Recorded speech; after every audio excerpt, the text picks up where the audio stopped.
Hello friends, चलिए आज की क्लास शुरू करते हैं। ये हमारी पैट एग्जाम के लिए 5वीं क्लास है। इसके पहले 4 क्लासेज आप लोगों की आ चुकी हैं। शुरुआत में हिस्ट्री चल रही है तो हिस्ट्री की भी ये 5वीं क्लास है। हम थोड़ा टॉपिक फिर से देख लेते हैं कौन कौन से आपके कंप्लीट हो गए।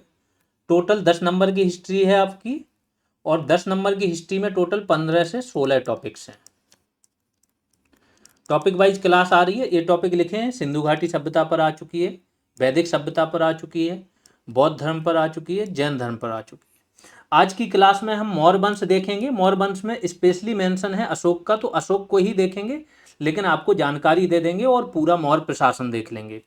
इसके बाद आज की ही क्लास में हर्षवर्धन पर भी सारा कंटेंट करा दिया जाएगा।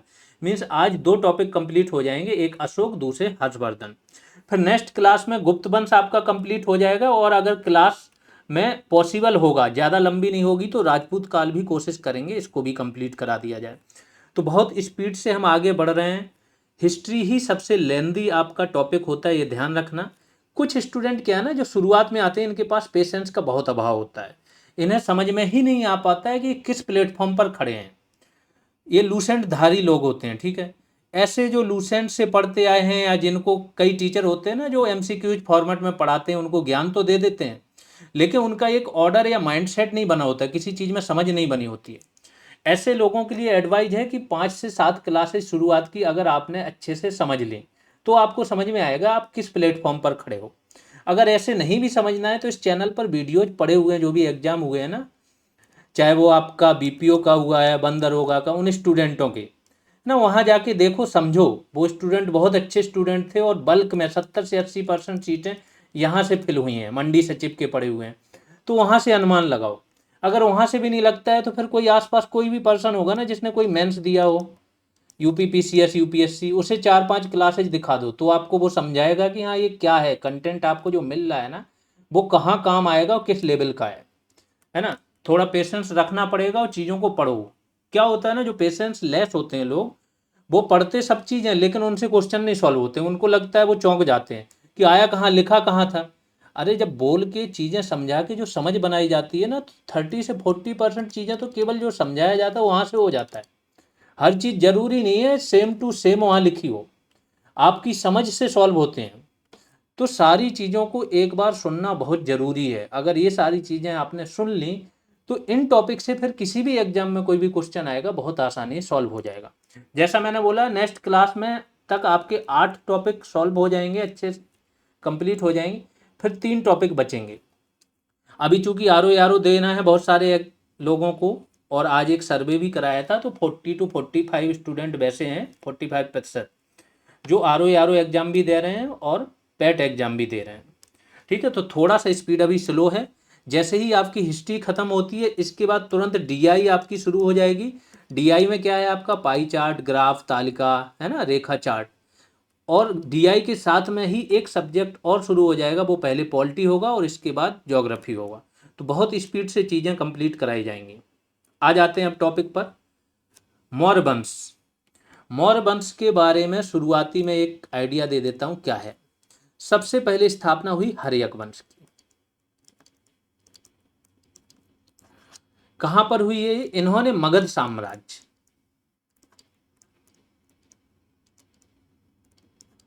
को एक ठीक ठाक शक्तिशाली इन्होंने बना दिया था, हर्यक वंश वालों ने ना। राजगृह इनकी राजधानी थी, 16 महाजनपद थे, मगध पर इनका शासन हो गया था। तो 16 महाजनपदों में इन्होंने ठीक ठाक जीत लिए थे हर्यक वंश वालों ने। फिर शिशुनाग वंश आएगा, फिर नंद वंश आएगा आपका, है ना। जब ये वंश आएंगे तो ठीक ठाक शक्तिशाली जो महापद्म नंद रहेगा, वो कलिंग को जीतेगा। पहली बार इतने दूर जाके कोई जीतेगा कलिंग को, बंदरगाह वगैरह मिल जाएगा इनको, बहुत सारी चीजें होंगी, वो काफी विस्तार हो जाएगा। अब इसी का जो नंद वंश का शासक रहेगा घनानंद, बहुत क्रूर शासक था, आदूरदर्शी शासक था, लेकिन बहुत मजबूत था, सेना बहुत मजबूत थी। सिकंदर जब दुनिया जीत रहा होता है तो वो भारत भी आता है। भारत आके घनानंद की जब वो सेना देखता है ना, तो सिकंदर की सेना आगे बढ़ने से मना कर देती। सोचो भारत कितना शक्तिशाली था इस समय पर। अब जब ये घनानंद बहुत ज्यादा, मतलब पूरी प्रजा में इसका एक क्रूर रूप रहता है, अलोकप्रिय राजा रहता है, और इसी के साथ में रहते हैं एक विष्णुगुप्त, ब्राह्मण रहते हैं। कौटिल्य इन्हीं का ही नाम था। इनकी ये बेइज्जती कर देता है। जब इनकी बेइज्जती कर देता है तो फिर ये जाते हैं चंद्रगुप्त मौर्य के पास। एक साधारण सा बालक रहता है, लेकिन उसमें योग्यता अच्छी खासी रहती है। सेना का पूरा निर्माण करते हैं उसके साथ, और फिर विष्णुगुप्त जो कौटिल्य होते हैं, इनके पास कूटनीति और सारी चीजें होती हैं। इनकी सहायता से चंद्रगुप्त मौर्य हरा देता है किसको? घनानंद को। और घनानंद को हरा देगा और मौर्य वंश की स्थापना हो। मौर्य साम्राज्य, ऐसा माना जाता है, इसके साक्ष्य भी मिले हैं कि जब अपने चरम पर था तो सबसे विशाल, अभी तक इतना बड़ा साम्राज्य फिर बन नहीं पाया, सबसे विशाल साम्राज्य था मौर्य साम्राज्य। अगर अशोक के अभिलेख देखो आप तो अफगानिस्तान से मिलेंगे,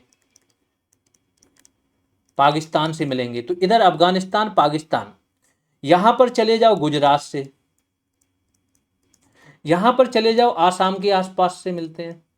यहाँ साउथ में चले जाओ तो एरगुडी, एरारगुडी जिसे बोलते हैं, यहाँ से मिलेंगे, मैसूर से मिलेंगे। तो सबसे विस्तारित साम्राज्य जिसे बोलो अफगानिस्तान तक फैला हुआ है। अंग्रेजों ने भी अफगानिस्तान पर कब्जा नहीं कर पाया था, भारत में नहीं मिला पाया था। यहाँ गुजरात, यहाँ सबसे चले जाओ तो सबसे ज़्यादा पूर्व में और साउथ में। तो एक विशाल साम्राज्य की स्थापना करेंगे, चंद्रगुप्त मौर्य करेंगे। इसके बाद धीमे धीमे बढ़ेगा ये साम्राज्य। चंद्रगुप्त मौर्य के समय में भी अच्छा खासा ये विस्तारित था, अशोक के समय में सबसे ज्यादा पहुंच जाएगा ये। तो ऐसा बोला जाता है कि पहले अखिल भारतीय साम्राज्य की स्थापना कौन लोग करते हैं? मौर्य लोग, मौर्य वंश ने की। या चंद्रगुप्त मौर्य का बोला जाए तो चंद्रगुप्त मौर्य आ जाते हैं। अब चंद्रगुप्त मौर्य के बारे में आपको बहुत ज्यादा नहीं पढ़ना है, क्योंकि आपके सिलेबस में सिंपली मेंशन है अशोक, तो अशोक पर ज्यादा जोर देंगे, लेकिन चंद्रगुप्त मौर्य की भी मेन मेन चीजें आपको बता दी जाएंगी।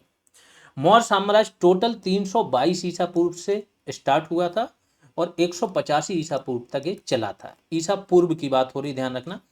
अब जानकारी के स्रोत देख लेते हैं। तो कुछ तो होते हैं आपके पुरातात्विक स्रोत। पुरातात्विक स्रोतों में क्या होता है? जो खुदाई से मिलते हैं, तो मेनली पाटलिपुत्र से मिले हुए हैं। पाटलिपुत्र में एक कुम्हार नामक जगह है, वहाँ से चंद्रगुप्त मौर्य का राजप्रासाद मिला है। पाटलिपुत्र की पूरा वर्णन है कि लकड़ी की चारों तरफ दीवार थी, खाई थी, 64 गेट थे। ये सब चीज़ें आपके काम का है नहीं, है ना। बहुत सारी चीज़ें इसलिए छोड़ दी जाती हैं। देखो एक चीज़ ध्यान रखो कि आपका जिस लेवल का एग्जाम होता है उस लेवल की चीज़ें दी जाती हैं, है ना। ये फैक्चुअल एग्जाम है, फैक्चुअल चीज़ें दी जाती हैं। नहीं तो बहुत सारी चीज़ें, जैसे अशोक की धम्म की बात हो तो धम्म में इतनी सारी चीज़ें आपको बता दी जाएंगी कि आपके 8-10 पेज तो धम्म में भर जाएंगे। संस्कृत के श्लोक से एक एक वर्ड, अपासिनव बहुकायने दया दाने साचे सोचवे माधवे साधवे चा, एक एक शब्द का फिर अर्थ क्या मतलब था, कैसे लागू किया गया है ना, वो आपके काम का नहीं है। आपके काम का जो है वो जानकारी यहाँ पर दी जा रही है। तो जानकारी के स्रोत पुरातात्विक भी आपके काम के नहीं है, आपके काम के हैं साहित्यिक स्रोत, क्योंकि पुस्तकें पूछ ली जाती हैं कि किस पुस्तक से मौर्य काल की जानकारी मिलती है या उसके लेखक कौन थे। तो सबसे पहले कौटिल्य, नाम मैंने बता दिया, विष्णुगुप्त भी था इनका। अर्थशास्त्र इन्होंने लिखी थी, लेकिन ये अर्थव्यवस्था पर रिलेटेड नहीं है, अर्थशास्त्र पर या पैसे से रिलेटेड कोई काम नहीं है। एक इस पर है राजनीति और समाज पर रिलेटेड बुक है। राजनीति, कूटनीति, समाज, इन सब चीज़ों का जिक्र है इसमें। राज्य क्या होना चाहिए, राज्य के सप्तांग की बात होती है, राजा, अमात्य, दुर्ग, कोष, मित्र, है ना। ये सारी चीज़ें अर्थशास्त्र में वर्णन होता है। तो किसने लिखी है? ये कौटिल्य ने। इसके बाद कौटिल्य को थोड़ा बोला जाता है मैकियावेली। मैकियावेली एक आपके पश्चिमी बहुत बड़ा कूटनीति का, राजनीति का लेखक है, जिसने प्रिंस नामक पुस्तक लिखी, प्रिंसिपिया। तो ऐसा माना जाता है, आया तो मैकियावेली बहुत बाद में इनके कौटिल्य से, लेकिन क्या है, हमारा पूरा इतिहास किसने लिखा है? अंग्रेजों ने, है ना। अंग्रेजों ने ही, उन्हीं ने इतिहास का पुनर्निर्माण किया हमारी पुस्तकों को पढ़कर ही। हमारे जो इतिहासकार थे वो इस तरीके से लिख के नहीं गए कि डेट वाइज। कलहण की एक राज तरंगिणी थी, जिसे माना जाता है प्रथम ऐसी पुस्तक है जिसमें इतिहास को थोड़ा क्रमानुसार, डेट वाइज, काल वाइज लिखा गया है। कुछ पुराण वगैरह हैं जिनसे जानकारी मिलती है पुराने राजवंशों की, लेकिन इतिहास का जो क्रम होना चाहिए उस तरीके से कोई पुस्तक अगर लिखी गई है तो बाद के जो अंग्रेजों के काल के अंग्रेज ही आए हैं ना, उन्होंने लिखा है, ठीक। तो कौटिल्य की हो गई अर्थशास्त्र। फिर सोमदेव ने लिखा कथा सरित सागर। क्षेमेंद्र ने लिखी बृहद कथा मंजरी, ये पूछा जाता है। पतंजलि ने महाभाष्य, महाभाष्य क्या थी? ये पाणिनि ने लिखी थी एक बुक, अष्टाध्यायी। इस पर एक टीका है, अष्टाध्यायी की टीका है ये, ठीक है, महाभाष्य। लेकिन जानकारी इससे भी मिलती है। विशाख दत्त ने कौन सी लिखी है? मुद्रा राक्षस। इंपॉर्टेंट है, ये पूछी जाती है और संस्कृत भाषा में लिखी हुई है। इन्होंने चंद्रगुप्त मौर्य के बारे में काफी कुछ लिखा है विशाख दत्त ने। फिर बौद्ध और जैन ग्रंथ हैं, इनसे भी जानकारी मिलती है आपकी मौर्य वंश की। जैसे बौद्ध ग्रंथ है कौन से? दीपवंश, महावंश, सिंहली भाषा में लिखे गए हैं श्रीलंका में, ठीक है। और दिव्यावदान। जैन साहित्य में परिशिष्ट पर्वन है हेमचंद की, यहाँ से भी जानकारी मिलती है। कल्पसूत्र लिखा है भद्रबाहु ने। भद्रबाहु के बारे में मैंने जानकारी आपकी पिछली क्लास में दी थी कि भद्रबाहु कौन थे, श्रवण बेलगोला गए, है ना, क्या किया क्या नहीं। मेगस्थनीज इंपॉर्टेंट व्यक्ति है, इसने बुक लिखी है इंडिका।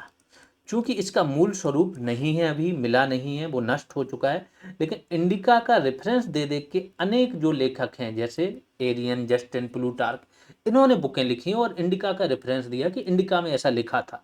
तो हमें इंडिका की ठीक ठाक जानकारी मिल जाती है कि इंडिका में किस चीज का वर्णन है। मेगस्थनीज यूनानी राजदूत था, ठीक है, और चंद्रगुप्त मौर्य के दरबार में आया था। सेल्यूकस निकेटर ने इसको भेजा था। तो ये सारी जानकारी भी मेगस्थनीज की पूछी जाती है। इंडिका पुस्तक लिखी है यूनान और ग्रीस से आया था, दोनों एक ही नाम है, यूनान भी बोला जाता है, ग्रीस भी बोला जाता है। और इसको तो याद रखो, इंडिया का मित्र है ग्रीस इस टाइम पर, और इसका तुर्की से बुराई चलती है, इसलिए इंडिया का मित्र है। इंडिया इनको हथियार वगैरह दे रहा है। विदेशी विवरण है कुछ, जैसे Strabo, Justin, Arrian Arrian Plutarch, इनमें भी क्या है, जिक्र होता है मौर्य वंश का। और कुछ अभिलेख हैं, तो एक अभिलेख तो अशोक के अभिलेख आपने पढ़े होंगे, दो अभिलेख चंद्रगुप्त मौर्य के समय के फेमस हैं, ध्यान रखना है, चंद्रगुप्त मौर्य के समय के हैं, सौहगौरा और महास्थान। सौहगौरा कहाँ है आपका? गोरखपुर में है, और ये ताम्रपत्र लेख है। दूसरा है महास्थान, ये बांग्लादेश में है, बोगरा नामक जगह पर। और दोनों में अकाल के समय में अन्न के भंडार रखने की जानकारी मिलती है कि अकाल भी पड़ता था और अन्न का भंडार। फिर अशोक के अभिलेख तो हम डिटेल में पढ़ेंगे, क्योंकि अशोक को पढ़ना ही है, तो इसकी बात होगी आगे चल के। अब आ जाते हैं चंद्रगुप्त मौर्य के बारे में थोड़ा जान लेते हैं, जिससे आपका एक माइंडसेट बन जाए। 322 बीसी मतलब बिफोर क्राइस्ट, यानी कि ईसा पूर्व में चंद्रगुप्त मौर्य ने सत्ता अपने हाथ में ले ली थी। और 322 से 298 बीसी यानी 24 साल इन्होंने शासन किया। कुछ जो विदेशी हैं लेखक, उन्होंने क्या, स्ट्रैबो, मेगस्थनीज और जस्टिन, इन्होंने चंद्रगुप्त मौर्य को सेंड्रोकोटस कहा, ठीक है। जो भी इन्होंने लेख लिखे उसमें सेंड्रोकोटस नाम का जिक्र किया है, चंद्रगुप्त मौर्य का नहीं किया। लेकिन चंद्रगुप्त मौर्य को यह माना गया, बाद के जो भी हुए हैं, आए हैं आपके जेम्स प्रिंसिप वगैरह, इन्होंने क्या बोला कि जो सेंड्रोकोटस है वही चंद्रगुप्त मौर्य। फिर एरियन तथा प्लूटार्क ने एंड्रोकोटस बोला इसी को। इसने क्या किया था? चंद्रगुप्त मौर्य ने घनानंद को पराजित करके मौर्य वंश की स्थापना की थी। बहुत सारे और काम किए थे जो आपके काम का यहाँ नहीं है, पेट में ये आना नहीं है, क्योंकि ये सिलेबस में है नहीं टॉपिक। दूसरा है बिंदुसार, चंद्रगुप्त मौर्य का पुत्र था। चंद्रगुप्त मौर्य मैंने बता दिया जैन वंश का अनुयायी था। फिर इसका पुत्र जो होगा ये कौन से वंश का होगा? आजीवक संप्रदाय का अनुयायी होगा। मक्खली गोसाल आजीवक संप्रदाय के हेड थे, प्रवर्तक थे। 298 से 274 ईसा पूर्व तक शासन किया। उपाधि थी अमित्रघात। इसके दरबार में दो व्यक्ति आए थे, एक डायोनिसस, दूसरा डायमेकस। मिस्र का शासक था टालमी फिलाडेल्फस, इसने भेजा था डायोनिसस को। और सीरिया का था एंटियोलकस, इसने भेजा था डाइमेकस को। ये दोनों इनके दरबार में आए थे। आजीवक संप्रदाय का अनुयायी था, और इसी का ही पुत्र होता है अशोक, इसलिए इनके बारे में जानकारी दे रहे हैं, एक हायरार्की पता चल जाए। तो अशोक इनका पुत्र रहता। होता क्या था, पहले जो राजपुत्र होते थे उनको अलग अलग राज्यों के गवर्नर बना दिया जाता था। आगे चल के उन्हें शासक बनना है तो पहले गवर्नर बन के कम से कम एक राज्य संभालते थे, एक हिसाब से सीएम बना दिया जाता था। तो अशोक को उज्जैन का गवर्नर बनाया। उज्जैन का गवर्नर है, लेकिन क्या होगा, तक्षशिला में विद्रोह हो जाएगा, तो उज्जैन से ये भेजेगा तक्षशिला में विद्रोह का दमन करने के लिए अशोक को। यहां से भी क्वेश्चन आता है। अब आते हैं मेन जो कैरेक्टर है वो है अशोक। पूरे इतिहास में 3 लोगों को महान बोला जाता है। एक अशोक हो गए आपके, दूसरा सिकंदर महान और तीसरा अकबर महान। तो अशोक बहुत इंपॉर्टेंट है। अगर इस टाइम पर देखो, है ना, कि ये जो करंट गवर्नमेंट है किसी को अगर सबसे आगे लेके जा रही है तो ये अशोक है। 273 बीसी से 232 बीसी तक शासन था इनका। 273 बीसी में ये शासन अपने हाथ में ले लिया था, गद्दी पर बैठ गए थे। लेकिन गद्दी के बैठने के 4 वर्ष बाद इन्होंने परंपरागत तरीके से, जो प्रॉपर तरीका होता है, राज्याभिषेक कराया था। तो राज्याभिषेक कब हुआ था अशोक का? 269 ईसा पूर्व में। माता का नाम जो भी इनके अभिलेख मिले हैं, सुभद्रांगी उसमें है, तो सुभद्रांगी इनकी माता है। उपाधियां या इनके अन्य नाम क्या थे? देवनाम प्रिय और प्रियदर्शी। ये भी पूछा जाता है कि अशोक के अभिलेखों में कुछ में अशोक नाम मिलता है, बहुत सारे अभिलेखों में देवनाम प्रिय और प्रियदर्शी नाम मिलता है। 4 अभिलेख ऐसे हैं, मास्की, गुर्जरा, नेतूर, उदयगोलम। ये चारों के बारे में अभी डिटेल में बात होगी, अभी तो बस इतना समझ लो, इन अभिलेखों से अशोक नाम की जानकारी मिलती है। बाकी सब में इनका नाम क्या है? देवनाम प्रिय, प्रियदर्शी। लेकिन इन 4 में इनका नाम क्या है? अशोक लिखा हुआ है। अब अशोक ने वितस्ता यानी कि झेलम नदी, ये सब नाम पढ़ा दिए गए थे, वितस्ता, अस्किनी वगैरह आपके वैदिक काल में। तो ये वितस्ता नदी के किनारे श्रीनगर की स्थापना की थी। जो आधुनिक श्रीनगर है ना, उसकी स्थापना अशोक ने की थी, ध्यान रखना। और इसका जिक्र कहाँ? राजतरंगिणी नामक पुस्तक है कल्हण की। और यही सबसे पहली ऐसा माना जाता है कि इतिहास की एक सुव्यवस्थित पुस्तक है कल्हण की राजतरंगिणी, जिसमें कश्मीर का इतिहास लिखा है। इसी बुक में जिक्र है कि श्रीनगर की स्थापना किसने की थी? अशोक ने। आगे चलते हैं। अब राज्याभिषेक के कुछ वर्ष बाद, मीन्स 8वें वर्ष जाएगा ये, 13वें वर्ष कुछ काम करेगा और 20वें वर्ष कुछ काम करेगा। तो उसको देख लेते हैं क्या है। 8वें वर्ष ये सबसे पहले कहाँ जाएगा? कलिंग का युद्ध लड़ेगा। 10वें वर्ष क्या करेगा? कलिंग युद्ध में बहुत बड़े पैमाने पर जन धन सबकी हानि हो जाती है। 1 लाख से अधिक लोग मारे जाएंगे, 1.5 लाख से अधिक लोग घायल होंगे। इसका हृदय व्यथित हो जाता है, इतनी सारी चीजें देखता है। अब जब ये व्यथित हो जाएगा तो फिर ये अहिंसा की ओर मुड़ेगा। अहिंसा की ओर मुड़ना था तो लोग तो आसपास थे, बौद्ध धर्म वाले आ जाएंगे कि ये तो हमारा मूल है, आइए आप, और इनको दीक्षित कर देंगे बौद्ध धर्म में। जब ये अहिंसा की ओर मुड़ जाएगा तो फिर 10वें वर्ष यानी कि कलिंग युद्ध के 2 वर्ष बाद कहाँ जाएगा? ये बोध गया चला जाएगा। 20वें वर्ष ये लुम्बिनी की यात्रा करेगा, जहाँ भगवान बुद्ध का जन्म हुआ। 13वें वर्ष धम्म महामात्र नामक अधिकारियों की नियुक्ति कर देगा कि तुम धम्म का प्रचार प्रसार करो। तो ये सारे काम होते हैं किस वर्ष में? राज्याभिषेक के कितने टाइम बाद हुए, यहाँ से क्वेश्चन बनता है। तो राज्याभिषेक के 8वें वर्ष यानी कि 269 ईसा पूर्व में इसका क्या हुआ था? राज्याभिषेक हुआ था। उसके 8वें वर्ष 261 ईसा पूर्व में क्या करेगा? कलिंग पर आक्रमण कर देगा। कलिंग मतलब उड़ीसा, आधुनिक उड़ीसा। और इस युद्ध में क्या होगा? 1 लाख लोग मारे गए। अब कलिंग पर आक्रमण क्यों होता था ये समझो। कलिंग प्रमुख बंदरगाह था, यहाँ पर पूरा जो व्यापार होता था यहाँ से होता था, प्लस कलिंग में और चीजें थी। साउथ जाने का मार्ग यहीं से जाता था, कलिंग से। तो इसलिए बहुत सारे लेखकों ने ऐसा बोला है कि कलिंग पर अटैक करना इसको 2 तरीके से इंपॉर्टेंट हो गया था। एक तो हो गया था साउथ से इसको व्यापार वाणिज्य, दूसरा बंदरगाह भी चाहिए, तीसरा कलिंग के जंगलों में हाथी वगैरह पाए जाते थे, तो वो हाथी वगैरह भी सेना के लिए इसको मिल जाते। तो 1 लाख लोग इसमें मारे गए। कलिंग का शासक था नंदराज। अब जैसे ही इसका हृदय परिवर्तन होगा, भेरी घोष, युद्ध घोष से, भेरी घोष का मतलब होता है युद्ध घोष, इसका परिवर्तन हो जाएगा धम्म घोष की ओर। शांति की बात करेगा। पहले राजदूत नियुक्त करता था, अब धम्म दूत नियुक्त करेगा दुनिया भर के देशों में। ठीक है। और यही सारी चीजें इसकी फिर पतन का कारण भी बनेंगे। आगे चल के फिर जो मौर्य साम्राज्य है बहुत जल्दी पतन हो जाएगा। निग्रोध नामक भिक्षु ने अशोक को बौद्ध धर्म में दीक्षित कर दिया। 2 आते हैं यहाँ पर कैरेक्टर, ध्यान रखना, इसलिए जानकारी एक्स्ट्रा दे दी जाती है कि कुछ ग्रंथों में निग्रोध का जिक्र मिलता है और कुछ में मिलता है उपगुप्त का। अब जो लूसेंट धारी होते हैं, लूसेंट वाले तो क्या है, एक लिख देते हैं फैक्ट, आगे पीछे की जानकारी रहती नहीं है क्या है, तो स्टूडेंट यहाँ कंफ्यूज हो जाते हैं, है ना।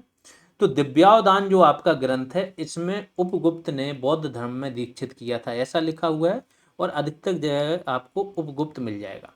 लेकिन कुछ जगह निग्रोध नामक भिक्षु ने भी अशोक को बौद्ध धर्म में दीक्षित किया था। अब दीक्षा देने वाले अलग थे, लेकिन जो मेन व्यक्ति था वो था मोगली पुत्र तिस, जिसके समय में तीसरी बौद्ध संगीति हुई थी। वो इसका मेन गुरु रहेगा, इसको भी बौद्ध धर्म की पूरी शिक्षा देगा, झुकाव पूरा कर देगा, प्लस इसके पुत्र को भी बौद्ध धर्म में दीक्षित करेगा। कौन? मोगली पुत्र तिस। इसी ने अभिधम्म पिटक वगैरह लिखी थी। लास्ट क्लास में सब कुछ बताया था आप लोगों को। अब राज्याभिषेक के 10वें वर्ष कहाँ जाएगा? बोध गया जाएगा। 20वें वर्ष लुम्बिनी की यात्रा करेगा, जहां भगवान बुद्ध का जन्म हुआ था, और यहां पर जाके भूमि कर जो 1/6 था इससे घटा के 1/8 कर देगा। और इसकी जानकारी मिलती है रुम्मिनदेई अभिलेख से, वहीं पर है। भाब्रू शिलालेख। भाब्रू शिलालेख में अशोक ने ये एक्सेप्ट किया है कि बुद्ध धम्म और संघ के प्रति अपनी आस्था ये व्यक्ति व्यक्त करता है। इसका मतलब है बौद्ध धर्म को ये मानता है। इसी शिलालेख में इसने बोला है कि मगध का सम्राट है ये। मगध सम्राट होने का भी इसने एक्सेप्ट किया है। ठीक है। मास्की शिलालेख जो है इसमें स्वयं को बुद्ध शाक्य बोला है इसने। आगे चलते हैं, अशोक के धम्म के बारे में बोलते हैं। कुछ लोग मानते हैं कि अशोक ने एक नए धर्म की स्थापना की थी, लेकिन ये नया धर्म नहीं था। ध्यान रखना, अशोक का धम्म क्या था? एक प्रकार की नियम या आचार संहिता थी। सब लोगों के लिए बोला गया था कि पशु बलि मत करो, वृद्धों का सम्मान करो, अतिथियों का सम्मान करो, है ना, धर्म यात्रा पर जाओ, ये सारी चीज़ों पर की बात हुई थी उसमें। असत्य मत बोलो। तो आचारों तथा नियमों की संहिता थी जो धम्म था। धम्म की परिभाषा कहाँ दी गई है? यहाँ से क्वेश्चन बनता है। दीर्घ निकाय है, एक दीर्घ निकाय है, मध्यम निकाय है, संयुक्त निकाय है, अंगुत्तर निकाय है। इनकी जानकारी आपको दी गई थी। तो दीर्घ निकाय के राहुलोवाद सूक्त, यहां से धम्म की परिभाषा ली गई है। 13वें वर्ष ये क्या करेगा? धम्म के प्रचार प्रसार के लिए अलग से अधिकारियों की नियुक्ति करता है। देखो, धम्म महामात्र नामक अधिकारी की नियुक्ति करेगा। अब अशोक ने कई सारे विवाह किए थे। ठीक है, बहुत सारी पत्नियों का इनका जिक्र मिलता है। रानी करुबाकी रहेंगी और बहुत सारी पत्नी। ऐसा भी इसके बारे में बोला जाता है कि इसके टोटल 100 भाई थे। महाभारत वाला सीन है पूरा। तो इसने 99 भाइयों की हत्या करके ये गद्दी पर बैठा था। ये भी इसका जिक्र होता है कई ग्रंथों में। ठीक है। तो इसकी एक पत्नी रहती है देवी या महादेवी। इसी से ही इसको पुत्र महेंद्र और पुत्री संघमित्रा पैदा होती हैं। और भी इसके पुत्र रहते हैं बहुत सारे। ठीक। और करुबाकी का जिक्र आगे आएगा इसके शिलालेखों में। ये जो इसके दोनों पुत्र थे, महेंद्र और संघमित्रा, इन दोनों को इसने श्रीलंका भेजा था धम्म का प्रचार प्रसार करने के लिए। और दोनों ही बौद्ध धर्म में थेरवादी जो संप्रदाय हैं उसके अनुयायी थे। इन्हीं का ही प्रचार प्रसार किया। इसलिए श्रीलंका में अभी देखते होंगे थेरवाद जो बौद्ध धर्म है बहुत ज्यादा वहां पर प्रचलित है। फिर अशोक के अभिलेख। सबसे इंपॉर्टेंट चीज जो है अशोक की अभिलेख ही है। अभिलेख, लेख, शिलालेख। ठीक है। तो इसकी खोज सर्वप्रथम 1750 ईस्वी में टी फैंथेलर ने की थी। और कहां पर? दिल्ली में इसने मेरठ स्तंभ खोजा था। दिल्ली मेरठ स्तंभ है, दिल्ली में नहीं है, मेरठ में था।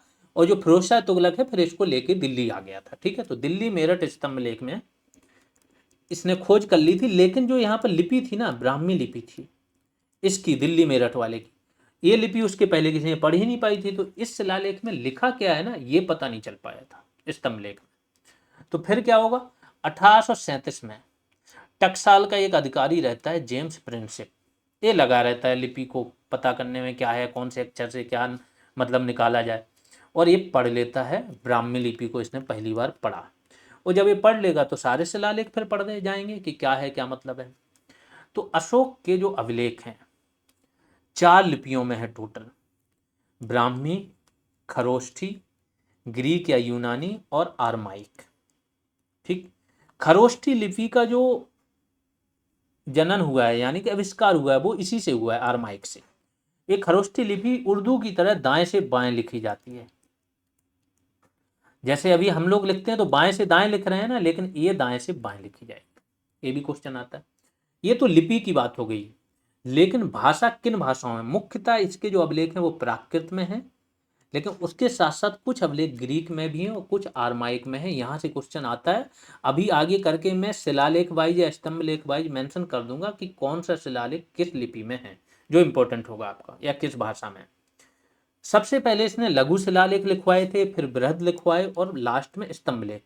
और इसके जो स्तंभ लेख हैं, अशोक स्तंभ आपने देखा ही होगा सारनाथ का, जो कि हमारा राजकीय चिन्ह है, अशोक चिन्ह वहीं से लिया गया। तो जो इसके स्तंभ लेख हैं वो इसकी कला का एक प्रकार से उत्कृष्ट रूप माना जाता है, कि मौर्यकालीन कला का सर्वोत्कृष्ट रूप क्या है, इसके स्तंभ लेख। सबसे छोटा अभिलेख जो है वो माना जाता है रुम्मिनदेही अभिलेख को। अब बृहद या मुख्य शिलालेख इसके जान लेते हैं कौन कौन से। तो 8 स्थानों से प्राप्त हुए हैं और 14 इस पर लेख लिखे हुए हैं। सबसे बड़ा 13वां लेख है। आगे चल के मैं बताऊंगा कि किस शिलालेख में या किस लेख में किस चीज का जिक्र है, वहां से भी क्वेश्चन आता है। तो टोटल कितने, 8 स्थान की बात हुई है। 2 स्थान तो आपके पहले नंबर पर आ जाएंगे, एक सहबाजगढ़ी और दूसरा मानसेरा। कहाँ पर है, पाकिस्तान में। और किस लिपि में लिखे हैं, खरोष्ठी में, ध्यान रखना। यहाँ पर खरोष्ठी देखो, बीच का जो स्थान है ना इंडिया का मेन, वो ब्राह्मी लिपि में आ जाएगा। ऊपर जैसे जाओगे अफगानिस्तान पाकिस्तान में, तो पहले आएगी खरोष्ठी और फिर आ जाएगी आरमाइक। इस तरह से कॉमन सेंस से भी क्वेश्चन सॉल्व कर पाओगे अगर डायरेक्ट नहीं आ रहा। तो 2 अभिलेख पहले हो गए पाकिस्तान में, फिर दूसरे नंबर पे यानी कि तीसरा अभिलेख गिरनार। इस अभिलेख की बहुत चर्चा होती है, ठीक है। रुद्रदामन का भी एक गिरनार अभिलेख है, अशोक का भी गिरनार अभिलेख है, गुजरात में गिर से मिला है। धौली और जौगढ़ दोनों ये आपके उड़ीसा में है। धौली आपका पुरी में है और जौगढ़ है गंजाम उड़ीसा में। कालसी अभिलेख इसके बारे में पूछा जाता है, ये कहाँ है, उत्तराखंड देहरादून में। सोपारा, सोपारा का नाम सुना होगा, बंदरगाह था उस टाइम पे। तो सोपारा महाराष्ट्र से भी इसका अभिलेख मिला है। और एरारगुड़ी या एरगुड़ी कहाँ पर है, कर्नूल आंध्र प्रदेश में। तो टोटल 2 पहले थे और 7 6 ये हो गए, टोटल 8 जगह से मिले हैं, 14 इन पर लेख हैं। फिर देख लेते हैं लघु शिलालेख। इसके जो लघु शिलालेख है ना वो 18 स्थानों से मिले हैं। तो जो 8 स्थानों का जिक्र है ना, यहाँ पर बृहद शिलालेख भी मिले हैं और लघु शिलालेख भी मिले हैं। 8वां से नहीं मिले हैं बट बहुत सारों से मिले हैं। तो आपको इसके अलावा जो इम्पोर्टेंट है वो मैंने यहाँ पर लिख दिए, 18 सारे नहीं पढ़ने या याद नहीं करने। रूपनाथ पूछा जाता है, कई बार पूछा गया, कहाँ है, जबलपुर एमपी में, यहाँ से लघु शिलालेख मिला है। गुर्जरा भी एमपी में है, जिक्र हो चुका है, यहाँ से भी मिला है। यूपी का जो है अहरौरा मिर्जापुर में है, यहाँ पर भी इसी अहरौरा में आपका जिक्र है। आगे करके मैं जिक्र करूंगा। रानी करुवाकी, इनके दान पुण्य का जिक्र है, ठीक है। सारू मारू शहडोल से मिला है, एमपी से। और जटिंग रामेश्वर कर्नाटक, ये लघु शिलालेख हो गए। अब आरमाइक लिपि के लेख देख लेते हैं। लघमान, कांधार, तक्षशिला। अब लघमान से 2 मिले हैं, कांधार से भी 2 मिले हैं, एक तक्षशिला हो गया। तो टोटल 5 मिले हैं आरमाइक लिपि के, इन जगहों से मिले हैं। ग्रीक लिपि का कांधार से मिला है, जिसे सर ए कुना या शेर ए कुना भी कहीं लिखा होता है, जगह है कांधार में अफगानिस्तान में, यहाँ से मिला है।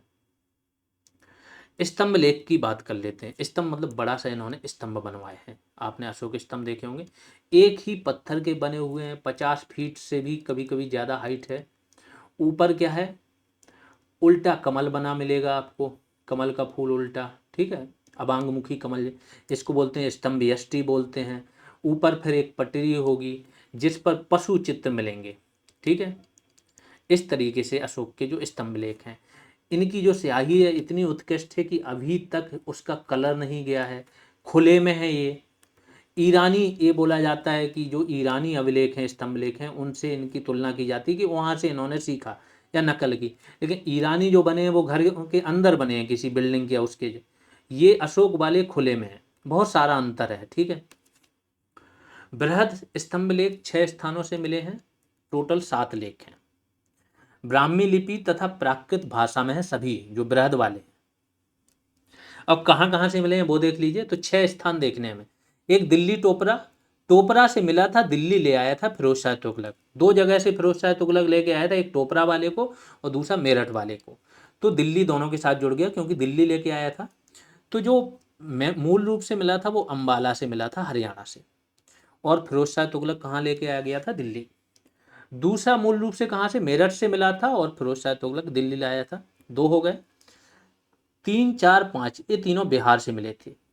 पूर्वी चंपारण और पश्चिमी चंपारण 2 जगहों से, तो चंपारण ही उस टाइम पर कहा जाता था। तो लौरिया नंदनगढ़, लौरिया अरेराज और रामपुरवा तीनों चंपारण में हैं, बिहार में हैं। वैसे जितने भी अभिलेख हैं सब पर सिंह शीर्ष है, शेर की मूर्ति है जो आप देखते हो ना अशोक चिन्ह में, वैसे। लेकिन जो रामपुरवा है वहां पर नटवा बैल है ऊपर। ये भी कभी कभी पूछ देते हैं अच्छे एग्जाम्स में। आगे चलते हैं। आखिरी आपका प्रयागराज का स्तंभ लेख। ये पहले कहाँ था आपका? कौशाम्बी में था, लेकिन अकबर इसको कौशाम्बी से उठा के ले आया था कहाँ? इलाहाबाद के किले में। तो इन चीज़ों से पता चलता है कि दुनिया भर के जो पहले शासक होते थे ना, इन चीज़ों को बहुत महत्व देते थे, लेखों को, कला को, साहित्य को। तो ये कहाँ लेके आ गया था? इलाहाबाद के किले में स्थापित कर दिया था। लघु स्तंभ लेख देख लेते हैं। इन पर अशोक की राजकीय घोषणाएं अंकित हैं। जो लघु स्तंभ लेख हैं, अशोक ने जो भी राजकीय घोषणा की हैं वो इन पर अंकित हैं। ये भी क्वेश्चन यहाँ से पूछा जाता है। कहाँ कहाँ है? सांची एमपी में है। सारनाथ, सारनाथ तो सबने सुना, वाराणसी के निकट है। और जो हमारा अशोक चिन्ह लिया गया यहीं से लिया गया और ऐसा माना जाता है सबसे उत्कृष्ट है। कौशाम्बी यूपी में, इलाहाबाद के पास में। अच्छा, ये अहरौरा नहीं है, कौशाम्बी है, रानी करुवाकी वाला, इसको करेक्ट कर लेना। तो कौशाम्बी से इसमें रानी करुवाकी द्वारा दिए गए दान पुण्य का जिक्र है। रानी का अभिलेख भी इसे बोला जाता है। ठीक है, अहरौरा आपका मिर्जापुर से। रुम्बिनदेई लघु स्तंभ लेख कहाँ है? लुम्बिनी, नेपाल सीमा के पास। निगाली सागर भी इसी रुम्बिनदेई के आसपास है। ठीक है, निगाली सागर स्तंभ लेख कपिल वस्तु से 10 किलोमीटर दूर है। अब कुछ गुफा लेख। गुफा लेख क्या होते हैं कि अशोक ने क्या किया था? अशोक और इसका पौत्र था दशरथ, इन्होंने नागार्जुनी और बराबर, अशोक ने बराबर की पहाड़ियां थी और इसके पौत्र दशरथ ने नागार्जुनी पहाड़ी, यहाँ पर गुफाएं बनवाई थी। गुफाओं के आवास घर से बनवा दिए थे ऐसे करके। किसको? रहने के लिए। आजीवक संप्रदाय के जो भी अनुयायी थे उनको दान में दे दी थी। अब इन गुफाओं पर लेख लिखे गए, इनकी दीवारों पर, पता तो चले किसने बनवाया था। तो उनसे पता चलता है, तो इन्हीं को ही बोला जाता है गुफा लेख। तो अशोक ने बराबर की पहाड़ियों पर तथा इसके पौत्र दशरथ ने नागार्जुनी पहाड़ियों पर गुफा आवास बनाकर आजीवक संप्रदाय को दान में दे दिया था। कुछ गुफाओं के नाम देख लो। कर्ण चौपर जो अशोक ने दी थी, सुदामा विश्व झोपड़ी। फिर आगे चल के लोमस ऋषि की भी गुफा है जो इनके पौत्र ने दी थी दान में। अन्य तथ्य देख लेते हैं। मास्की तथा गुर्जरा अभिलेख जो है, इससे इसके अन्य नाम जो है ना, देव, अशोक नाम की तो जानकारी मिलती है, साथ में देव नाम प्रिय, प्रियदर्शी का भी जिक्र है यहाँ पर। सहवाजगढ़ी तथा मानसेहरा अभिलेख जो है, पहले ही बता चुका हूँ, पाकिस्तान में है और इनकी लिपि क्या है? खरोष्ठी है। एरारगुड़ी अभिलेख ब्राह्मी और खरोष्ठी दोनों में, एकमात्र अभिलेख है जो 2 लिपियों में है, ब्राह्मी तथा खरोष्ठी। ब्राह्मी लिपि वो होती थी जो देश में चल रही थी उस टाइम पर। ठीक है। अशोक का प्रशासन, चूंकि चंद्रगुप्त मौर्य के समय जो प्रशासन था वो 4 प्रांतों में विभाजित था। अशोक ने कलिंग को भी जीत लिया था, तो टोटल प्रांत कितने हो गए थे? 5। तो सारे प्रांत उनकी राजधानियों से क्वेश्चन आ जाते हैं। उत्तरापथ, उत्तर का हिस्सा, इसकी राजधानी तक्षशिला थी। दक्षिणापथ की सुवर्णगिरी। अवंती एक था राज्य जो एमपी में था, इसकी राजधानी उज्जैन थी। मध्य देश या प्राची से बोला जाता था, इसकी राजधानी पाटलिपुत्र थी। और कलिंग या पूर्वी क्षेत्र, इसकी राजधानी तोसाली थी। फिर अशोक के प्रशासन से संबंधित भी क्वेश्चन पूछा जा सकता है। वैसे तो अगर इसको थोड़ा कम भी पढ़ोगे चलेगा काम, क्योंकि अशोक का जो व्यक्तिगत चीजें थी वहां से क्वेश्चन बनेगा, लेकिन नहीं पता, अगर कहीं से भी एक ही क्वेश्चन बनना है, ज्यादा से ज्यादा 2 बनेंगे। और अगर इधर उधर से पूछ दिया, आपसे नहीं हो पाया, तो पूरा पढ़ना बेकार हो जाता है ना। तो इसको देख लो। अर्थशास्त्र जो है ना पुस्तक कौटिल्य की, उसमें 18 तीर्थों और 26 अध्यक्षों का जिक्र है। ये सभी उच्चाधिकारी या मंत्री होते थे, तीर्थ होते थे मंत्री। ठीक। अब इनमें इनके अलग अलग काम थे, अलग अलग विभाग थे, वो पूछ लिया जाता है। तो 18 उच्चाधिकारी, तीर्थ या महामात्र बोला जाता था। और अर्थशास्त्र में 26 अध्यक्षों का भी जिक्र है। तो पहले अध्यक्ष देख लेते हैं, मेन लक्षणा अध्यक्ष क्या था, मुद्रा या टकसाल का प्रमुख था। इसी में टकसाल के अंदर एक रूप दर्शक नामक अधिकारी होता था जो मुद्रा का परीक्षण करता था। यहां से भी क्वेश्चन बना है। पन्या अध्यक्ष व्यापार वाणिज्य को देखता था। पौतवा अध्यक्ष मापतौल को देखता था। सीता अध्यक्ष कृषि विभाग का हेड था। आकरा अध्यक्ष, आगे चल के देखो सीता को कृषि से आय भी बोला जाता है, ठीक है, तो कृषि क्षेत्र से संबंधित ही सीता शब्द का जिक्र होता था, इतना ध्यान रखो। आकरा अध्यक्ष क्या होता था, खानों का अध्यक्ष। विविता अध्यक्ष चारागाह अध्यक्ष। और मुद्रा अध्यक्ष में मुद्रा नहीं है, पैसे की बात नहीं है, ये पासपोर्ट अधिकारी होता था। एक और अधिकारी की नियुक्ति होती थी महामात्र पसरण। ये क्या था, गुप्तचर या खुफिया विभाग का प्रमुख होता था। फिर 18 तीर्थों का जिक्र है। तीर्थ मतलब मंत्री वगैरह होते थे। इनमें समाहर्ता बहुत बार पूछा जा चुका है, ये राजस्व विभाग का होता था।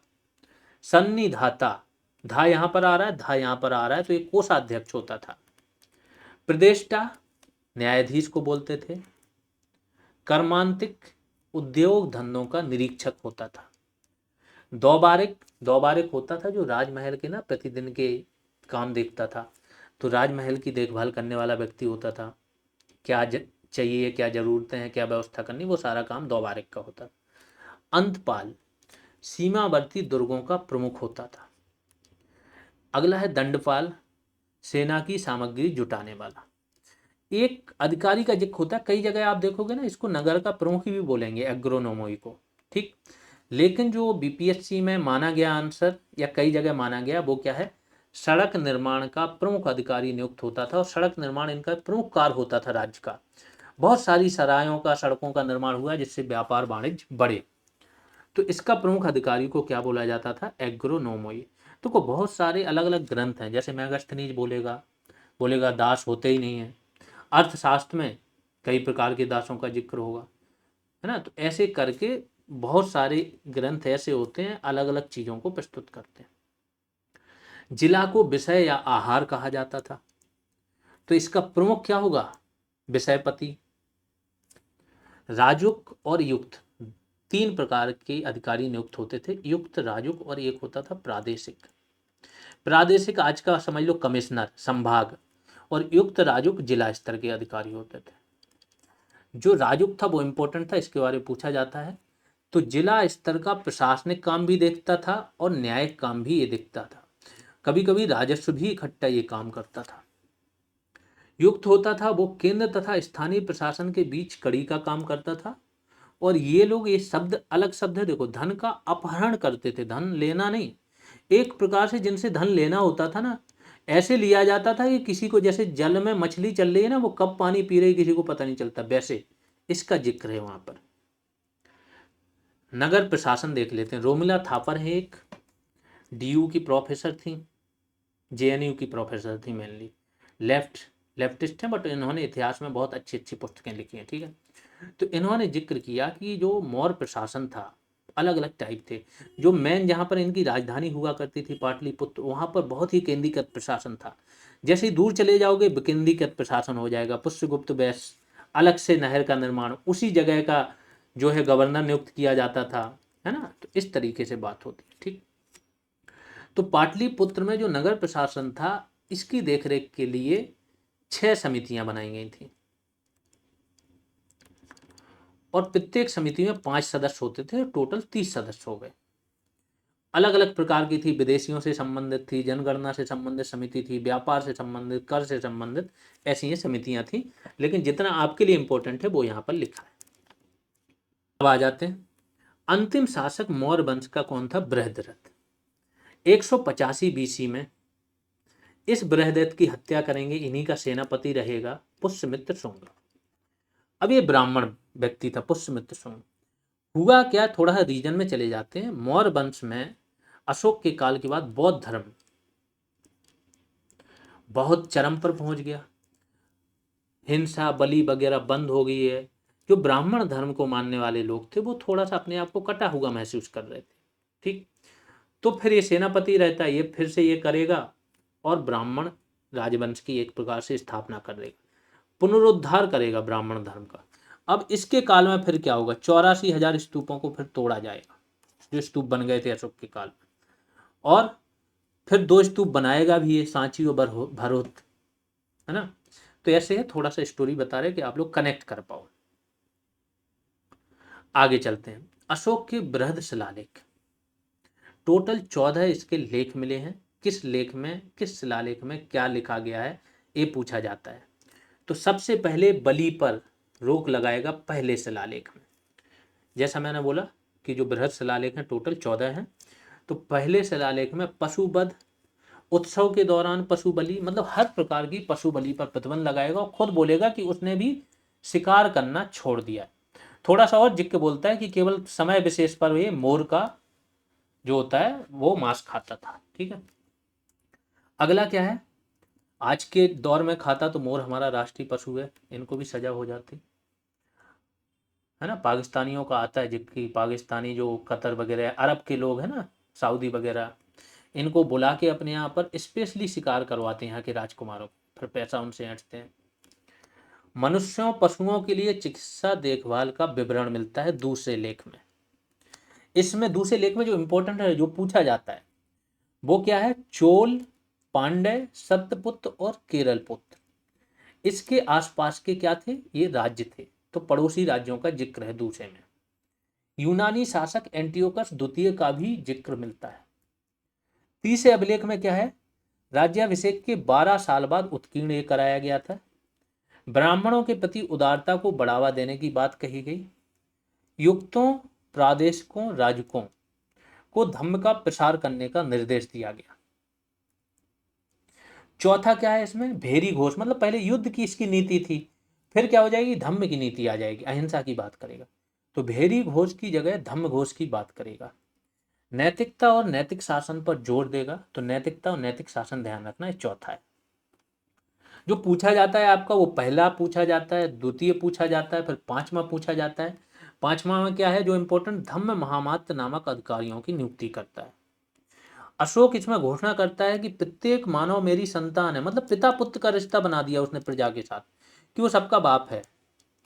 ठीक है, तो ये कहने को ऊपर से देखने में कितना अच्छा लगता है, बट आज की दिन में लोकतंत्र में देखो तो मोदी जी को कभी कभी विपक्षी नहीं बोलते हैं कि आप देश के सेवक हो, आप पिता बनने की कोशिश मत करो, है ना। तो ऐसे उस टाइम पर हुआ था। दास्ता का उल्लेख किया गया। छठवां, कल्याण और प्रशासन पर बल दिया गया।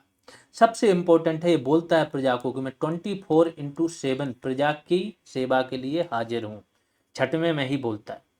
सातवें में जो सबसे इंपॉर्टेंट है कि धार्मिक सहिष्णुता की बात किस अभिलेख में की गई, वो सातवां है आपका, कि धर्म और संप्रदायों के बीच सहिष्णुता और सम्मान को प्रोत्साहित करता है इसमें।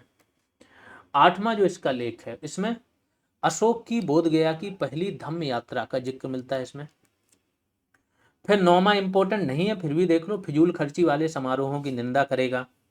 10वां में प्रसिद्धि और खुद के गुणगान की आलोचना की गई, यानी कि भौतिक बात पर धम्म को प्राथमिकता दी गई, ये 10वां है, ये भी इंपॉर्टेंट हो जाता है। फिर 11वां, धम्म को प्राथमिक नीति घोषित करता है। बड़ों के प्रति सम्मान की बात की गई है। सेवकों और दासों के प्रति दया और नैतिक आचरण पर जोर दिया गया। इसके बाद 12वां, धर्मों के बीच सहिष्णुता। तो 7वां और 12वां क्या है, सहिष्णुता से संबंधित है। धर्मों के बीच सहिष्णुता को बढ़ावा दिया गया। महिलाओं के कल्याण के लिए महामात्रों को आदेश दिया गया, और कंधार ग्रीक शिलालेख में अंकित है। 13वां ये सबसे बड़ा है, ठीक है, इंपॉर्टेंट है, ये इसमें क्या है आपका, कलिंग युद्ध की बात है। तो सबसे बड़ा और सबसे विस्तृत शिलालेख है। कलिंग युद्ध के बाद पश्चाताप व्यक्त किया गया है। यूनानी शासकों, कौन, एंटियोकस द्वितीय, टॉलमी द्वितीय, मैगस, एंटिगोन और एपिरस का अलेक्जेंडर, तथा दक्षिण भारतीय राजवंशों, कौन कौन से, चोल, चेर, पांड्य के साथ अशोक की धम्म कूटनीति का उल्लेख मिलता है। तो अशोक ने अपने पड़ोसी राज्य और विदेशी राज्यों का जिक्र कहाँ, 13वें में भी किया है, और पड़ोसी राज्यों का जिक्र सेकंड में भी किया है। और आखिरी क्या है, साम्राज्य भर में शिलालेखों के प्रसार का उल्लेख मिलता है। ये पेट एग्जाम का पेड बैच है जो कि एप्लीकेशन जीएस रेवोल्यूशन ऐप पर चल रहा है। अगर आप चाहते हो कि आपकी तैयारी को तीव्रता मिले और एक पूर्णता मिले, इसका कोई विकल्प है नहीं। देखो कोई भी एग्जाम हो रहा है ना, उसमें 70 से 80%, 60+ तो मान ही लो हर एग्जाम में सिलेक्शन जीएस रेवोल्यूशन से ही होने हैं। ठीक है, पेट थोड़ा विस्तृत एग्जाम है, उसमें तो सबका स्कोर आना, फिर भी टॉप स्कोर यहाँ से हमारे स्टूडेंट लेके जाएंगे, इसका कोई विकल्प ही नहीं है। अगर आप इसको ज्वाइन करना चाहते हो तो जीएस रेवोल्यूशन आपको सर्च करना है प्ले स्टोर पर, ऐप मिल जाएगा। ऐप डाउनलोड करने के बाद ऑल कोर्सेज पर जाना, ऐप के अंदर कोर्स मिल जाएगा, वहीं से परचेज कर लेना। कोई प्रॉब्लम है तो इस नंबर पर व्हाट्सएप कर देना। ये सारी चीज़ें आपको सुविधाएं वहाँ पर कोर्स में मिल जाती हैं। आगे चलते हैं। यहाँ पर आपका अशोक का जो भी टॉपिक है वो समाप्त होता है। अगला टॉपिक है हमारा हर्षवर्धन। इनका भी जिक्र है। पुष्यभूति वंश के थे या वर्धन वंश के थे। 606 ईस्वी से लेकर 647 ईस्वी तक रहते हैं। इनके बैकग्राउंड से क्वेश्चन आ जाता है, तो पहले मैंने बैकग्राउंड बता दिया। मूलतः ये कहाँ के थे? थानेश्वर। थानेसर कहीं लिखा होता है, कहीं कहीं थानेश्वर लिखा होता है। कहाँ पर है थानेश्वर? हरियाणा में, यहाँ के थे। तो थानेसर के पुष्यभूति या वर्धन वंश से थे। गुप्तों के पश्चात उत्तर भारत में, यानी कि गुप्त साम्राज्य जो था, सर्वाधिक गुप्त साम्राज्य का विस्तार किया था समुद्रगुप्त ने। ठीक है, आर्यावर्त की विजय करेगा, दक्षिण में विजय करेगा। ठीक, तो गुप्तों के पश्चात अगर उत्तर भारत में सबसे विशाल साम्राज्य की स्थापना किसी ने की थी तो हर्षवर्धन था। फिर इसके बाद फिर इतना विशाल साम्राज्य बन ही नहीं पाया, फिर छोटे छोटे साम्राज्य आते रहे, गुर्जर प्रतिहार वगैरह, लड़ाई होती रही आपस में। संस्थापक कौन था? वैसे संस्थापक माना जाता है पुष्यभूति को। किसने बोला? ये हर्षचरित में बाणभट्ट ने बोला कि पुष्यभूति इसके संस्थापक थे। कहाँ? थानेश्वर, हरियाणा। लेकिन अभिलेख जो इसके मिले हैं, इसके अनुसार इनका संस्थापक कौन था? नरवर्धन। और यूपी पीसीएस वगैरह में यहाँ से क्वेश्चंस पूछे गए, तो बहुत ध्यान से इसको समझ लेना। अब इनका ऑर्डर शुरुआती, हर्षवर्धन के पहले शुरुआती 4 लोगों को देख लो। नरवर्धन, राज्यवर्धन प्रथम, आदित्य वर्धन, फिर प्रभाकर वर्धन। अब ये जो प्रभाकर वर्धन है, इनके पुत्र होंगे 2, एक राज्यवर्धन और दूसरे हर्षवर्धन। इनकी एक पुत्री भी होगी, थर्ड, जिसका नाम क्या था? राजश्री। टोटल 3 लोग रहेंगे। ठीक, इसको महाराजाधिराज या परम भट्टारक की उपाधि इसने ली थी। प्रभाकर वर्धन के बाद क्या होगा? इसका जो बड़ा पुत्र होगा राजवर्धन, वो गद्दी पर बैठेगा। अब चूंकि क्या किया है, पहले भी राजवर्धन एक बन चुके हैं, तो इतिहास में इनको नाम फर्स्ट सेकंड कर दिया जाता है अगर नाम सेम हो। तो प्रभाकर वर्धन के पश्चात राजवर्धन द्वितीय ने सिंहासन ग्रहण किया। ये सिंहासन ग्रहण करेंगे। इनकी बहन रहती है राजश्री और इनके पति रहते हैं ग्रह वर्मा। इन्हीं ग्रह वर्मा की हत्या कर देता है कौन? मालवा का शासक रहता है देवगुप्त। मालवा कहाँ पर है? एमपी में। तो मालवा का शासक रहता है देवगुप्त। ये क्या करता है? राज्यवर्धन द्वितीय, इनकी बहन रहती है राजश्री, इनके पति ग्रह वर्मा की हत्या कर देता है और इनको, राजश्री को क्या है, कारागार में डाल देता है। कारागार में डाल देता है। बाद में क्या करेगा? ये भाग जाती हैं, राजश्री चली जाती हैं, जंगल में आत्महत्या करने वाली होती हैं। ठीक है, अभी बताऊंगा स्टोरी क्या है। तो राज्यवर्धन द्वितीय फिर क्या करेगा? इन पर अटैक करेगा और देवगुप्त को ये मार देगा। अब देवगुप्त मर जाएंगे, राजश्री वहां से भाग जाएंगे और फिर जंगल वगैरह में चले जाएंगे। ठीक है, गौड़ शासक रहता है। गौड़ कहाँ है? बंगाल में। बहुत क्रूर शासक है ये व्यक्ति, शशांक। ये शशांक क्या है? बोधि वृक्ष। बोधि वृक्ष कहाँ है आपका? बोध गया में, जहाँ पर भगवान बुद्ध को ज्ञान प्राप्त हुआ था। इस बोधि वृक्ष को भी कटवा देता है। तो ये शशांक आएगा और ये राज्यवर्धन द्वितीय की हत्या कर देगा। राजश्री का जो भाई रहता है, यानी कि हर्षवर्धन के भाई की हत्या कर देगा। जब इतना सारा काम हो जाएगा, पानी एकदम सर से ऊपर बह जाएगा, तो फिर सत्ता किसको संभालनी पड़ती है? अब एंट्री होगी हर्षवर्धन की। बैकग्राउंड बता दिया। अब हर्षवर्धन देखते हैं। 606 ईस्वी में गद्दी पर बैठेगा और इसी समय हर्ष संवत चलाएगा। एक बौद्ध भिक्षु रहते हैं दिवाकर मित्र। इनकी सहायता से अपनी सिस्टर को खोजेगा, राजश्री को, क्योंकि आत्मदाह करने वाली होती है जंगल में। फिर ये क्या करेगा, अपनी एक रणनीति स्ट्रेटजी बनाएगा, डायरेक्ट शशांक से नहीं भिड़ेगा, ठीक है, स्ट्रेटजी बनाएगा। असम, असम को बोला जाता था कामरूप, नॉर्थ ईस्ट वाला जो एरिया, और वो नॉर्थ ईस्ट में अभी 8 राज्य हो गए ना, पहले समझो असम ही सबसे बड़ा था, वही एकमात्र राज्य था। तो कामरूप के शासक भास्कर वर्मा से संधि कर लेगा। जब इससे संधि कर लेगा तो भास्कर वर्मा, ऐसा कहा जाता है कि शिव के बाद अगर किसी व्यक्ति के सामने झुका था तो वो ये थी, और इनके साथ मिलकर फिर ये बंगाल के शासक शशांक को हराएंगे, क्योंकि असम से ही लगा हुआ था बंगाल। फिर ये बल्लभी पर, अब इसकी नज़र साउथ पर पड़ गई कि हमें साउथ तक जाना है, साउथ तक जाना है, तो बल्लभी बीच में आता था, बल्लभी पर अटैक करेगा ये गुजरात में, और दक्षिण अभियान हेतु ये काम करता है और हरा देगा बल्लभी के शासक को। लेकिन दक्षिण में अब यहाँ पर व्यक्ति बैठा है पुलकेशन द्वितीय, चालुक्य शासक, बहुत मजबूत है ये। पुलकेशन द्वितीय जब देखेगा कि ये व्यक्ति तो नर्मदा से इस पार आ रहा है, तो इनको नर्मदा के तट पर ही रोक लेगा और इनको हरा देगा। किसको? हर्षवर्धन को हराता है पुलकेशिन द्वितीय।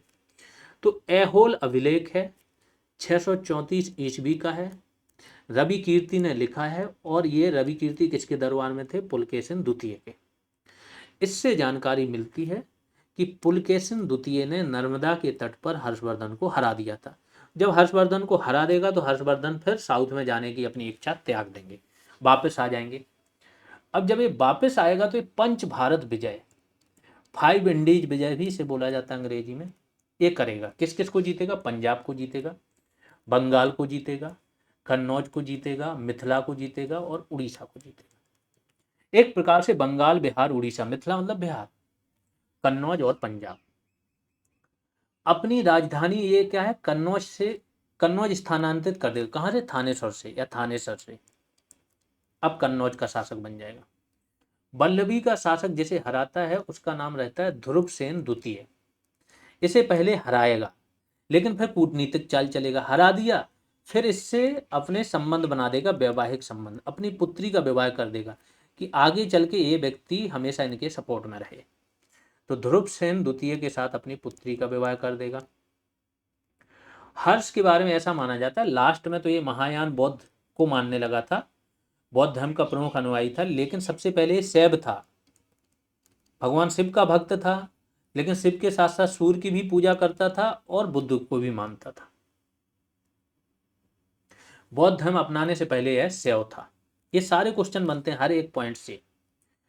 अब ये प्रयागराज में महामोक्ष परिषद का आयोजन करता था, कब? प्रत्येक 5वें साल, और इसमें ये बहुत बड़े पैमाने पर दान देता था, सबको देता था, हिंदू को, शैवों को और बौद्धों को। इसे हिंदू काल का अकबर भी बोला जाता है। ये किसने बोला है? यूरोपियन लेखक ने, कि हिंदू काल का ये, क्योंकि यूरोपियन लेखक हैं, वो तो फूट डालो वाले लोग हैं, उन्होंने पूरे काल को किसमें सबसे पहले लिया? उन्होंने जो है मुस्लिम काल, जो मध्यकाल है, उसके पहले का जो प्राचीन काल है उसे हिंदू काल मान लिया, और इसके बाद जो अंग्रेज वगैरह आए उसे मान लिया क्रिश्चियन काल। तो ये बोलता है कि हिंदू काल का अकबर है। प्रत्येक 5वें वर्ष प्रयाग में महामोक्ष परिषद का आयोजन होता था। 643 ईस्वी में जो छठी महामोक्ष परिषद का आयोजन हुआ, इसी में हर्षवर्धन शामिल हुआ था। हर्षवर्धन वैसे तो आ गया था 629 ईसा पूर्व में, ईसा पूर्व ने ईस्वी में, लेकिन शामिल कब हो गए? 643 ईस्वी में छठी महामोक्ष परिषद में। नालंदा महाविहार, नालंदा जो विश्वविद्यालय था जिसे महाविहार बोला जाता था, बौद्ध धर्म की शिक्षा दी जाती थी, किसने बनाया था? कुमारगुप्त ने बनवाया था। फिर इसकी मरम्मत वगैरह सारी चीजें किसने कराई थी? धर्मपाल ने। 200 गांव दान में दे दिए थे, पाल वंश का था। आगे चल के हर्षवर्धन भी इसको क्या करेगा? 100 गांव दान में दे देगा। 100 गांवों की जो आय होती थी ना, वो दान में दे दी नालंदा महाविहार के लिए, क्योंकि हुएनसांग आ गया था, और ये हुएनसांग जो व्यक्ति था ना, इनको बौद्ध धर्म में, खुद पहले नालंदा में जाके पढ़ेगा और बौद्ध धर्म के प्रति इतना ज़्यादा इनका झुकाव कर देगा कि ये हर चीज़ मानेंगे। तो हुएनसांग की लोग हंसी उड़ाते थे, इसको लूटा भी गया, 2-3 बार लूट लिया गया, हंसी भी उड़ाई गई। जब इसकी हंसी उड़ाते थे तो ये धमकाता था लोगों को, है ना। हर्षवर्धन बोलता था कि जिसने इसके बारे में विरोध किया उसकी जीभ निकाल लेंगे, ऐसे वैसे करके बहुत धमकाता था, ठीक है। तो नालंदा महाविहार हेतु 100 गांवों की आय दान में दे दी, और इसे भारतीय दान में दिया तो दानशीलता के लिए भारतीय हातिम ताई इसे बोला जाता, हातिम। फिर कन्नौज में इसने एक धर्म सभा की थी 643 ईस्वी में। और क्यों की थी? क्योंकि ये महायान जो धर्म है आपका, है ना, हीनयान महायान था, बौद्ध धर्म पढ़ाया है आप लोगों को। तो महायान बौद्ध धर्म की महत्ता स्थापित करने के लिए आयोजन किया था। और इसी आयोजन में ह्वेनसांग को महायान देव की उपाधि दी और मोक्ष देव की भी उपाधि दी इसने। ह्वेनसांग कब से कब तक रहा? 629 से 645 ईस्वी तक भारत में रहा था। इसने एक पुस्तक लिखी थी अपनी आत्मकथा, या एक प्रकार से यात्रा वृतांत था, सी यू की। फायान कब आया था ये भी ध्यान रखो। फायान आया था चंद्रगुप्त द्वितीय, चंद्रगुप्त द्वितीय भी अगले उसमें आएगा क्लास में। द्वितीय के काल में फायान आएगा और वो लिखेगा, मतलब फायान पहले आ चुका है। वो लिखता है सी फाक की आत्मकथा। साहित्यिक उपलब्धियां देख लेते हैं ह्वेनसांग की, इसकी हर्षवर्धन की। इसने 3 नाटक लिखे हैं, प्रियदर्श का, रत्नावली, नागानंद। यानी कि साहित्य प्रेमी था और बहुत खुद में भी साहित्यकार था बड़ा। लेकिन ऐसा बोला जाता है कि ये तीनों नाटक इसके लिए धावक नामक कवि ने लिखे हैं। तो दोनों क्वेश्चन बने, वैसे तो इसी का ही जिक्र करना है, अगर इसका है इसी ने ही लिखा है। लेकिन अगर ऐसा लिखा जाए कि ह्वेनसांग इसके हर्षवर्धन के लिए किसने लिखा है, तो धावक नामक कवि अगर हो ऑप्शन में तो ये लगा के आना है। इसका दरबारी कवि था बाणभट्ट, जिसने हर्षचरित, इसकी जीवनी लिखी है हर्षचरित करके, और कादम्बरी नामक पुस्तक भी लिखी है। इसके ही दरबार में मयूर भट्ट नाम का एक और व्यक्ति था, जिसने मयूर शतक लिखी है और सूर शतक भी लिखी है। दरबार में मतंग दिवाकर, बहुत इंपॉर्टेंट व्यक्ति है, इसके बारे में पूछा जाता है। मतंग दिवाकर नामक विद्वान भी था, और जिसके बारे में माना जाता है ये चांडाल था। चांडाल पहले किन लोगों को बोला जाता था? जो शव को अग्नि देते थे, ठीक है, शव को जलाते थे, वो चांडाल होते थे, और इन्हें अछूत माना जाता था। इन्हें तो यहाँ तक बोला जाता है, रोड पर अगर तुम चल रहे, तुम्हारी छाँव भी नहीं पड़नी चाहिए, तो तुम अपने एक ढोल बजाते हुए चलना है तुम्हें, कि दूर तक लोगों को पता चल जाए। और वो चांडाल इनके दरबार में विद्वान था। तो सोचो कितना सहिष्णु व्यक्ति था। खुद में एक कुशल बांसुरी वादक था।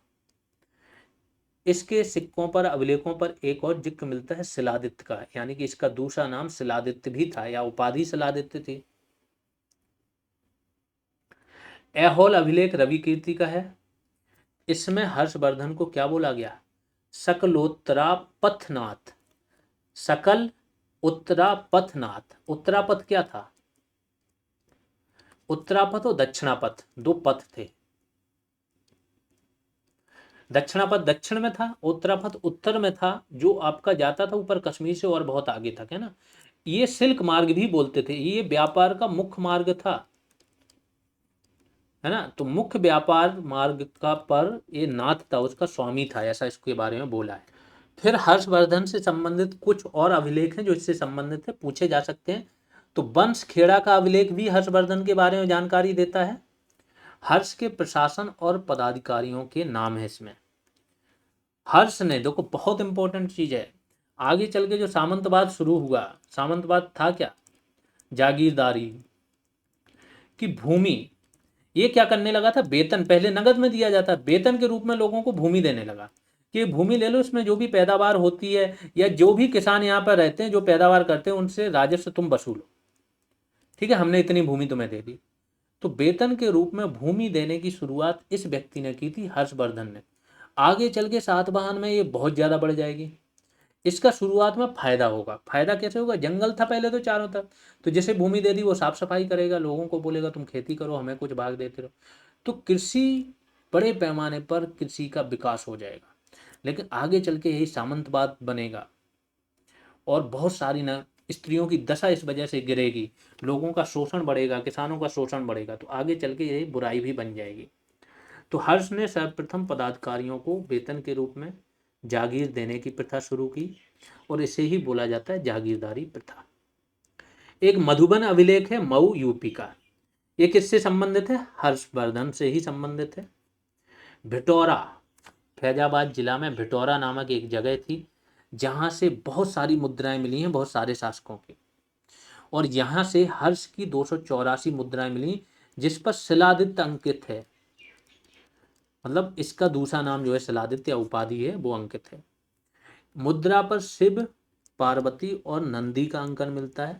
इससे पता चलता है कि शैव धर्म का भी अनुयायी था। और ये मुद्राएं जो शिव, पार्वती और नंदी वाली हैं वो कहाँ, सोनीपत से मिली हैं। हुइनसांग के बारे में थोड़ा जान लेते हैं। इसके दरबार में आया था, इसका नाम क्या था, युवान चुवांग। चीन का था, वैसे ही नाम होंगे। 600 ईस्वी में जन्म हुआ था, होनान प्रांत में इसका जन्म हुआ था, चीन के। आत्मकथा लिखी सी यू की। अगर देखो तो चीन बहुत पुरानी सभ्यता है और भारत भी बहुत पुरानी सभ्यता है। संबंध बहुत अच्छे रहे हैं। चीन से ही आए हुए शासक थे कुषाण वगैरह, कनिष्क, कितना बड़े पैमाने पर शासन करके गए, यहीं के होके चले गए, बहुत सारा विकास किया। तो चीन के इंडिया से रिलेशन बहुत पुराने हैं, व्यापार संबंध बहुत पुराने हैं। वो बात अलग है कि चीन इस टाइम शत्रु देश बन गया, लेकिन इतना समझ लो कि जो सभ्यतागत देश होते हैं ना, वो सभ्यताएं बहुत लंबे समय से चली आ रही हैं। ठीक है, तो इनके कुछ ना कुछ आगे चल के कुछ ना कुछ चीजें मैच जरूर करेंगी। बाकी अमेरिका जैसे देश हैं जिनका जन्म ही कब हुआ है, आपका कोलंबस ने खोजा है। और कैसे खोजा था कि जो ब्रिटेन में चोर डाकू वगैरह रहते थे उनको भेज देते थे टापू पर, अमेरिका पर। स्थानीय लोग तो थे ही थे, इन सबको भेजा, उन्हीं ने ही फिर मिलके विकास कर दिया, अमेरिका बना दिया। और ब्रिटेन से फिर स्वतंत्रता भी ले ली इन्हीं लोगों ने, है ना, ब्रिटिश ही थे वो। तो फिर आ जाते हैं 629 ईस्वी में हर्ष के दरबार में ये आया था। पल्लव नरेश हैं एक नरसिंह वर्मन, ये थे 4 राजा, महेंद्र सिंह वर्मन, नरसिंह वर्मन, राज सिंह वर्मन। जो आपने देखा होगा कि जो महाबलीपुरम है, तट मंदिर हैं, महाबलीपुरम के जो रथ मंदिर हैं, वो सब निर्माण इन्हीं पल्लवों ने कराया। तो नरसिंह वर्मन की राजधानी कांची भी ये गया था, ये भी क्वेश्चन पूछा जाता है। कामरूप का शासक था भास्कर वर्मन, जिसने संधि कर ली थी हर्षवर्धन से, उसके दरबार में भी ये गया था।